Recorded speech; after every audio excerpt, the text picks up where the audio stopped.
So welcome to MS astrology and ఈరోజు మనము ఒక జనరల్ టాపిక్ అడిగిన క్వశ్చన్ ఆఫ్ కోర్స్ మన వ్యూయర్స్ నుంచి అడిగిన క్వశ్చన్ దశ అయిపోయిన తర్వాత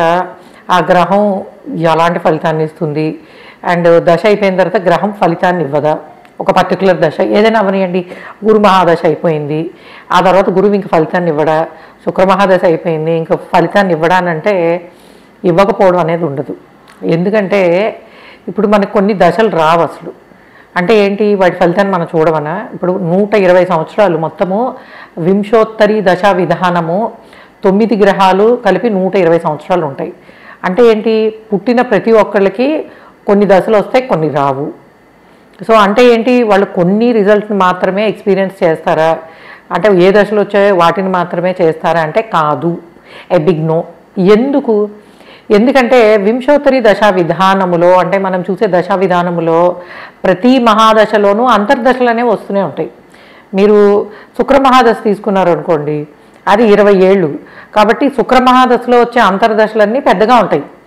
శని 3 ఏళ్ళు శుక్రుడు 3.5 సంవత్సరాలు 3.3 ఇయర్స్ గురువు అట్లానే దగ్గర 2 years 9 months ఇట్లాగనమాట అట్లానే కేతు లాంటి ప్లానెట్ కూడా 1 year రవి లాంటి ప్లానెట్ కూడా 1 year ఇట్లా ఉంటాయి సో అంటే ఏంటి దశలు ఒక పెద్ద దశలో వచ్చే అంతర్దశలు పెద్దగా ఉంటాయి రవి మహాదశ అందరికన్నా చిన్నది రవి తీసుకున్నారనుకోండి మీరు రవి 4 నెలలే ఉంటాడు రవిలో రవి కేతువు 4 నెలలే ఉంటాడు అంటే ఏంటి తక్కువ టైమో ఎక్కువ టైమో ఏదైనా అవనియండి ప్రతి మహాదశలోనూ అన్ని అంతర్దశలు అంటే ప్రతి మహాదశలోనూ 9 గ్రహాలకు సంబంధించిన అంతర్దశలు అన్నీ వస్తాయి సో కాబట్టి ఇదేమీ లైక్ కార్లో పోసిన పెట్రోల్ కాదు అయిపోగానే ఆగిపోవడానికి సో అంటే దశ అయిపోగానే ఆగిపోయినట్టు it's not like a fuel ఇదేంటంటే ఎప్పుడూ యాక్టివ్గా ఉండేవి అంటే ఏంటి మహాదశలో మీరు ఎక్కువ ఫలితాన్ని చూస్తారు అంటే ఇప్పుడు ఫర్ ఎగ్జాంపుల్ శని మహాదశ బాలేదనుకోండి శని పీడింపు ఎక్కువ ఉంటుంది కానీ ఆయన దశ అయిపోయినంత మాత్రాన నెక్స్ట్ వచ్చే బుధ మహాదశలో శని రిజల్ట్ ఇవ్వడానికి కాదు ఎందుకు శని తర్వాత బుధుడే వస్తాడు కదా ఎప్పుడు ఇస్తాడు బుధుడు అంతర్దశ ఎప్పుడు వస్తుంది బుధుల్లో శని ఎప్పుడు వస్తుంది లాస్ట్లో వస్తుంది కానీ ఆయన ఏదైతే దశలో ఇచ్చాడో దానికి సంబంధించి ఒక 50% రిజల్ట్ మళ్ళీ అంతర్దశలో ఇస్తాడు ఎందుకంటే దశాకాలము అనేది ఎక్కువ ఉంటుంది కాబట్టి మనకి దాని ఫలితాలు ప్రస్ఫుటంగా అంటే మనం పూర్తి స్థాయిలో అనుభవించడానికి ఉంటుంది కానీ అంతర్దశల్లో కూడా ఆ గ్రహాలు అటువంటి ఫలితాలను ఇస్తాయి మహాదశలు ఏవైతే ఇచ్చాయో అంతర్దశల్లో కూడా ఇస్తాయి కాకపోతే మీకు మన మహాదశ ఫలితాలని లగ్నం నుంచి లార్డ్షిప్ ప్లేస్మెంట్ని బట్టి తీసుకుంటాం కానీ అంతర్దశ ఫలితాలు వచ్చేటప్పటికి ఏమవుతుందంటే లగ్నాత్తు ఎక్కడున్నారు లార్డ్షిప్ ఏముంది దాన్ని తీసుకోవాలి అలానే దశానాథుడి నుంచి ఎక్కడున్నారు అలానే దశానాథుడికి ఈయన ఫేవరబుల్లా కాదా ఈ క్యాలిక్యులేషన్స్ అన్నీ వస్తాయి అంటే ఏంటి మహాదశ అయిన తర్వాత ఆ ప్లానెట్కి సంబంధించిన అంతర్దశల్లో మళ్ళీ అవి రిజల్ట్ ఇస్తూనే ఉంటాయి సో అయిపోవడం అనేది ఉండదు అనమాట అంటే ఇది పూర్తిగా ఒక సర్కిల్ లాంటిది ప్రతి మహాదశలోనూ అన్ని గ్రహాల అంతర్దశలు వస్తాయి అట్లానే మహాదశ అయిన తర్వాత వచ్చే నెక్స్ట్ మహాదశలో కూడా ఆ ముందు మహాదశ జరిగిన అంతర్దశ ఫలితాలు అనేవి చూస్తారు అంటే ఒక మనిషి పుట్టిన నక్షత్రాన్ని బట్టి వాళ్ళ దశ సిస్టమ్ మొదలవుతుంది ఫర్ ఎగ్జాంపుల్ అశ్విని నక్షత్రంలో పుట్టారనుకోండి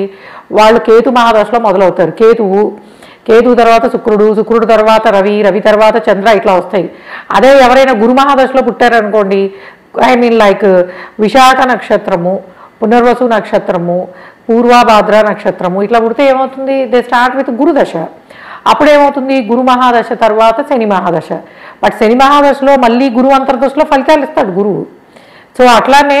శని మహాదశ అయిపోయింది బుధ మహాదశ వచ్చింది అగైన్ సాటర్న్ ఆయన అంతర్దశలో ఇస్తాడు కాబట్టి మహాదశలో you will see the complete result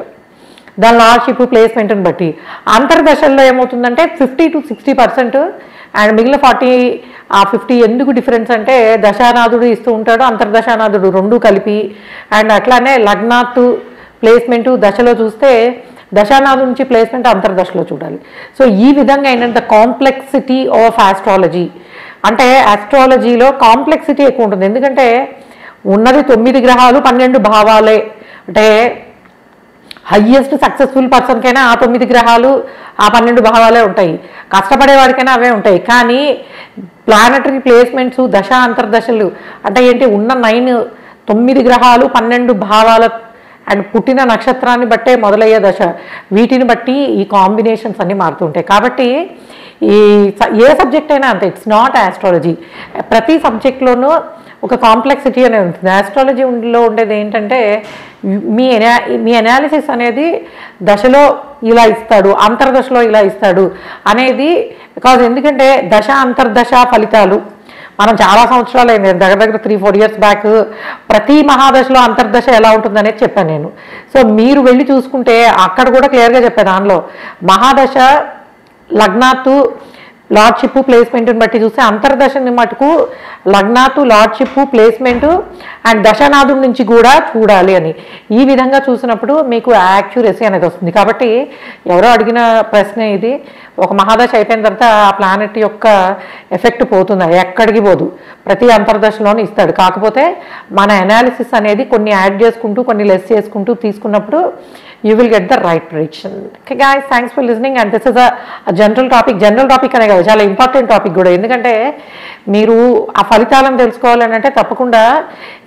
ఎలాగా వాటిని అనలైజ్ చేయాలి అనేది, ఇవి చాలా మైన్యూట్ పాయింట్స్, కానీ ప్రిడిక్షన్ మొత్తం ఇట్లాంటి వాటిల్లోనే ఉంటుంది. కాబట్టి ఇటువంటి విషయాలను తెలుసుకున్నప్పుడు మీరు కూడా, ఎందుకంటే మనం దగ్గర చాలా మటుకు ఆల్మోస్ట్ లైక్ వీఆర్ 99,000. సో 99,000 మంది చూసి నేర్చుకుంటున్నారు అని అన్నప్పుడు ఆస్ట్రాలజీ అనేది ఎంతమందికి రీచ్ అవుతుంది. సో ఈ చిన్న టెక్నిక్స్ని కనుక మీరు ఇంప్రూవ్ చేసుకుంటే మీ ప్రిడిక్షన్ బట్టి ఇంకొంచెం బెటర్గా ఉంటుంది. Okay guys, thanks for listening and subscribe our channel MS Astrology. By.